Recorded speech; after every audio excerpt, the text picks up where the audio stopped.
Magandang araw po muli, no? Maulang araw sa ating lahat. Ngayon po medyo maulan, araw po ng Sabado. Medyo maulan po ngayong araw. Kaya kung may narinig po kayo sa background natin na medyo po maingay, yun po yung ulan po. Pasensya na po kayo. Ngayon po, muli niyo po akong samahan sa ating pag-aaralan ngayong araw ito. Bago po lahat, tayo po muna yung manalangin. Aming Amang Diyos, pinaka-makapangyari at pinaka-dakila sa lahat. Panginoon, magandang araw po muli. Binanalangin ko po na muli niyo po kaming samahan sa aming pag-aaralan ngayong araw na ito. Pagkalooban niyo po muli kami ng kaunawaan, ng wisdom, upang maunawaan po namin ang lahat ng mga salita, ng mensahe na nais mo pong iparating sa aming pag-aaralan ngayong araw. Muli po Panginoon, in Jesus' mighty name, we pray, I pray, Amen and Amen. Maraming salamat po. Ito nga po, ang ating pag-aaralan ngayon ay dito nga po, no?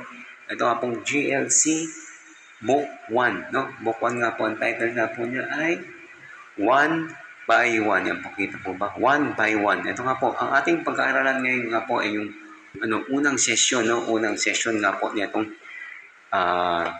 GLC Book 1. Yan po, mag-start na po tayo. Open na po natin ang ating libro. Dito nga po, no? Ang title nga po dito, ang sabi po ay unang sesyon, nag-iisang katotohanan, ang Ebanghelyo, no? Kanina po, no? Ang Ebanghelyo. Ano po ba yung Ebanghelyo? Ito nga po yung good news o mabuting balita.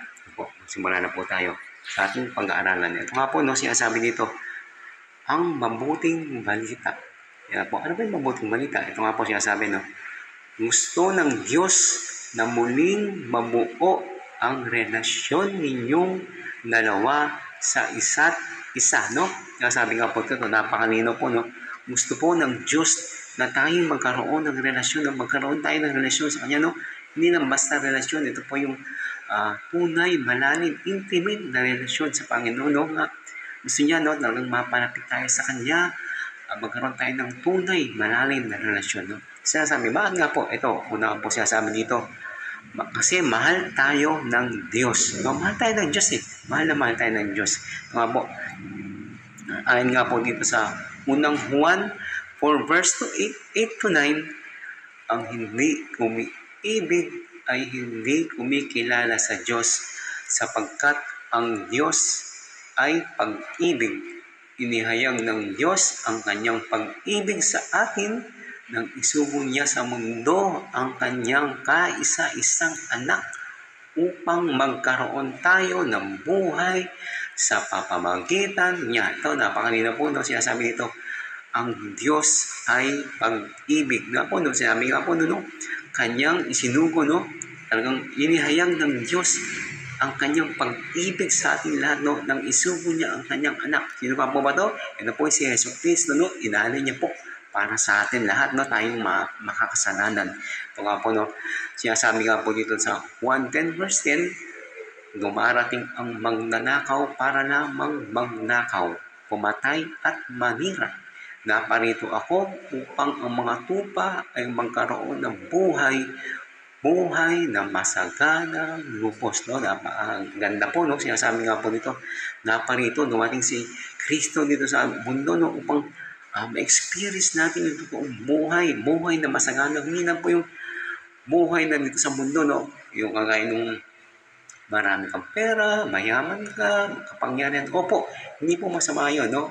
Okay po yun, maganda po yun. Pero sinasabi ng Panginoon, hindi lang yan ang mararanasan nyo kung kapiling nyo ako, no? Pagkasama nyo ako, hindi lang yan. Kasi yan, lahat ng mga yaman na yan, mawawala yan eh. Yung pera, mauubos yan, yung lakas, kapangyarihan, matapos yun. Pero yung buhay na bibigyan niya, talagang buhay na talagang walang hanggan.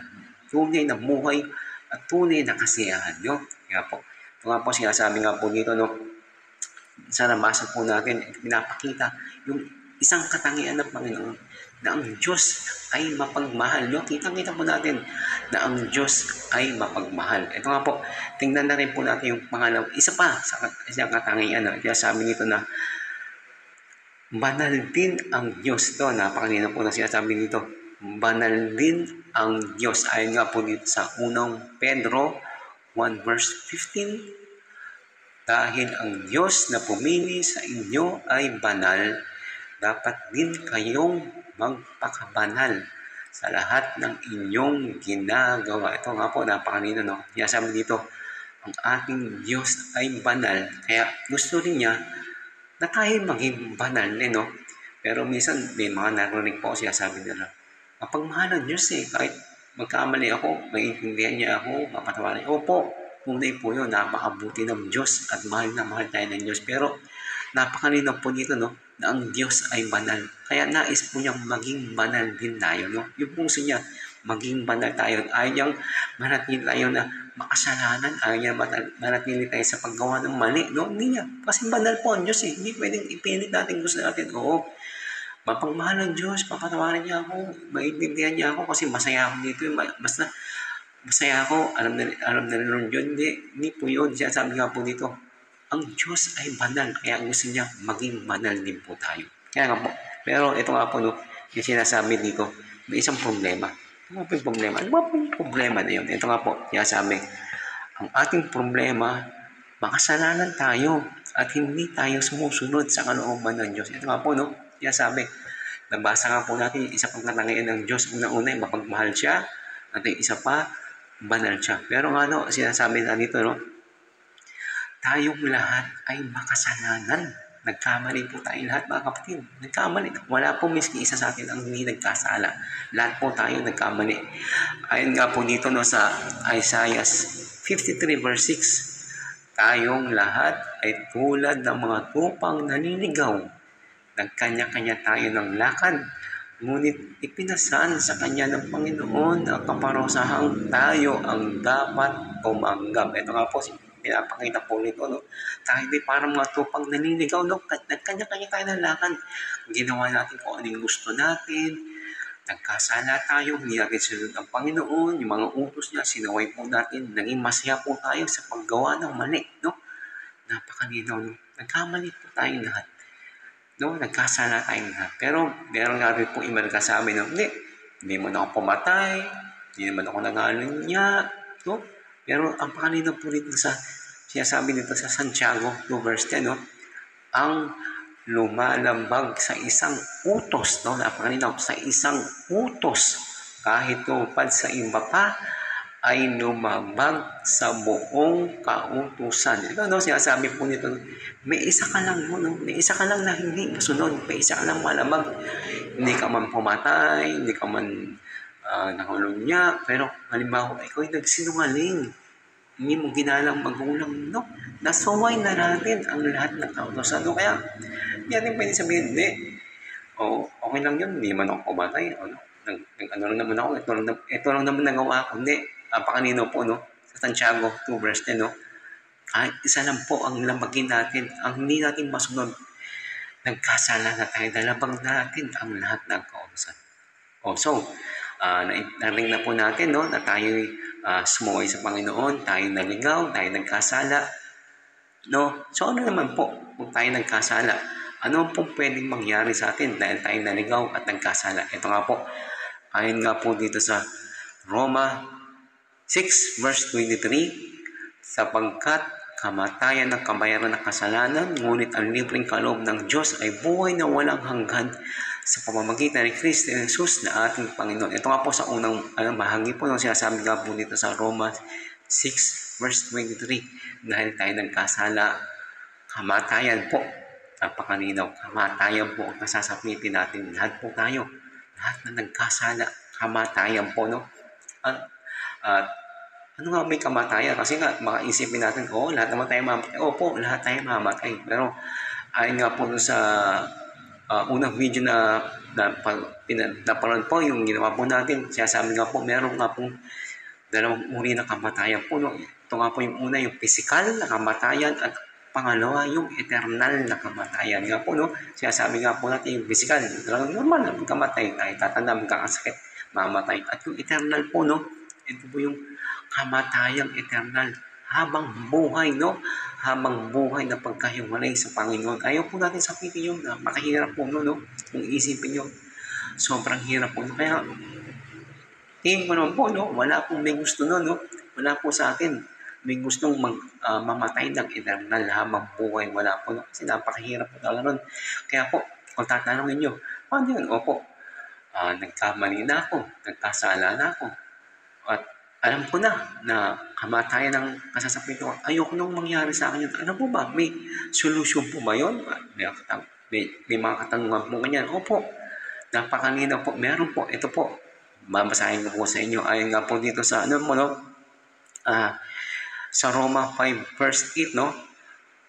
Ngunit pinatunayan ng Diyos ang kanyang pag-ibig sa atin nang mamatay si Kristo para sa atin nung tayo'y makasalanan pa, no? Kaya sabi nga po dito, no? Siya'y namatay nung tayo'y makasalanan pa. Bakit po? Bakit po? Diba? Kasi nga po, mahal niya tayo. Gusto niya tayong maligtas, no? Ito nga po, sinasabi na dito, no?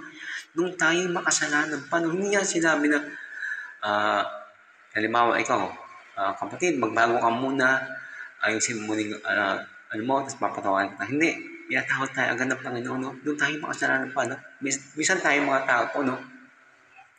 Minsan may humingi ng tao sa atin. Hindi, sige, pakita mo muna nagbago ka na, pakita mo muna okay ka na. Sige, papatawanan kita. Pero dito, napakalinaw po, no? Pinatawad tayo ng Panginoon. Doon tayo makasalanan pa. Napakalinaw po, napakaganda, no? Sinasabi nga po dito, no? Pinadala ng Diyos si Jesus upang bayaran ang ating kasalanan. Ito nga po, no? Sinasabi dito sa 1:3:16, sapagkat gayon na lamang ang pag-ibig ng Diyos sa sangkatauhan, kaya't binigay niya ang kanyang kaisa-isang anak upang ang sino mang sumampalataya sa kanya ay hindi mapahamak, kundi magkaroon ng buhay na walang hanggan. Napakalinaw po, no? Sapagkat, no, mahal na mahal tayo ng Panginoon. Lahat ng tao mahal na mahal. Kaya pinadala niya po, no, si Jesucristo, ang kanyang bugtong na anak para sa ating lahat, sa ating makakasalanan. Nga po, no, napaka-amazing talaga, mapagmahal po talaga ng Panginoon. Kasi nga po, tanungin ko po kayo, mga kapatid, po, bilang mga magulang, ama't ina, sino po ba sa inyo kayang ialay ang iyong anak, no, para sa mga taong makasalanan? Sa tingin ko po, napakahirap po na, no? Pero ang Diyos po, no? Diyos po siya, no?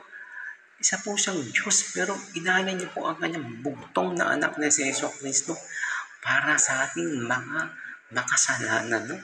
Napakabuti po ng Panginoon. Tingnan niyo po, no? Napakabuti ng Panginoon.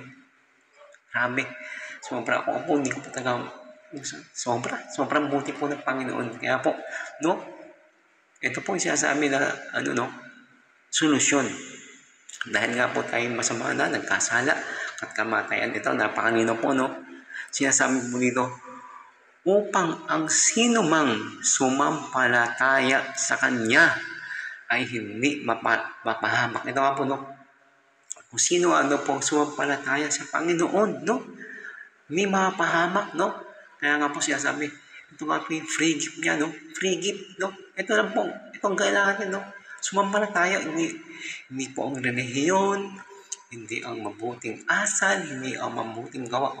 Hindi ko po sinasabing mali yun, no? Pero lahat po yun ay resulta na lamang po ng ating pagsunod at pagtanggap, pagsampalataya kay Jesucristo. Lahat po yun mangyayari sa buhay natin kung tayo tunay na nampalataya sa Panginoon. Kaya po, kita niyo po, no, may solusyon po. May solusyon. Lahat po yan may solusyon. Dahil mahal na mahal tayo ng Panginoon, nagbigay po siya ng solusyon. Ito po, si Jesucristo, pinadala niya po dito sa mundo para tayong maligtas. Pero paano po? Kailangan po tayong sumampalataya kay Jesucristo. Tanggapin po natin siya na ating Panginoon at tagapagligtas. No? Siya lang po ang tunay na paraan, tunay na daan. Si Jesucristo lang po. No? Kaya nga po, pong narinig na po natin, inaanyayahan ko po kayo, no? Kung tunay po sa inyong puso na tinatanggap niyo na po si Jesucristo, gusto niyo po siyang tanggapin, ito po, inaanyayahan ko po kayong sabayan niyo po ako sa ating pananalangin. Ito po, sabayan niyo po ako. Panginoong Jesus, maraming salamat po sa iyong pagmamahal sa akin. Patawarin mo po ako sa aking mga kasalanan. Salamat po sa iyong pagkamatay sa krus dahil sa aking mga kasalanan. Sa tulong mo ay tatalab Tinalikuran ko na ang aking mga kasalanan. Simula sa araw na ito, magtitiwala po ako sa iyo at ikaw na ang aking Panginoon at tagapagligtas. Tinatanggap po kita sa aking puso at nais kong pangunahan mo ang aking buhay mula ngayon. Salamat po sa kapatawaran ng aking mga kasalanan. Tinatanggap ko po ang inaalok mong buhay na walang hanggan.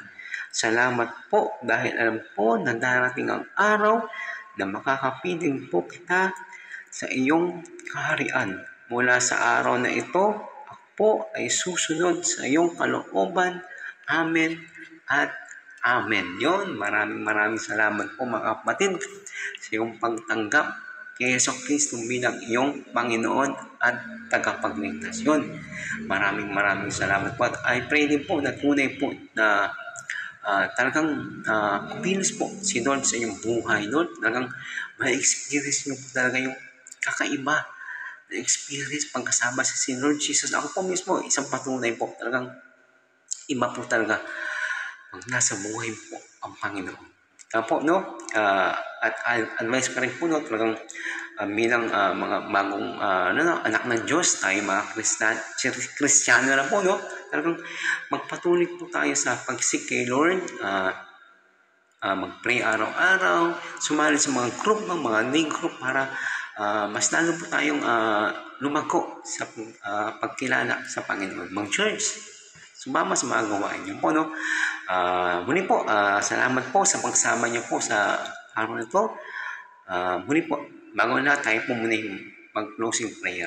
Muli po, Ama, pinakadakilat makapangyarihan sa lahat. Muli po, maraming salamat po muli sa pagsama niyo po sa amin, sa wisdom, sa kaalaman, na pinagpaloob niyo po sa amin. Lord, muli po ay pray na lahat po muli na nakapanood ng aking video ay i-touch mo po ang kanilang mga puso upang tunay po nilang ma-experience ang pagmamahal ng Panginoon upang matanggap po nila sa kanilang puso na ikaw aming Panginoon at tagapagligtas. Muli po, Panginoon, maraming salamat po. In Jesus' mighty name, I pray. Amen at Amen. Yun. Muli po, maraming salamat mga kapatid. At inaanyayahan ko po muli kayo sa ating susunod na pag-aaralan sa second session naman po ng Book 1. Muli po, maraming salamat po muli. God bless po. To God be all the glory. Salamat, Panginoon. Salamat po.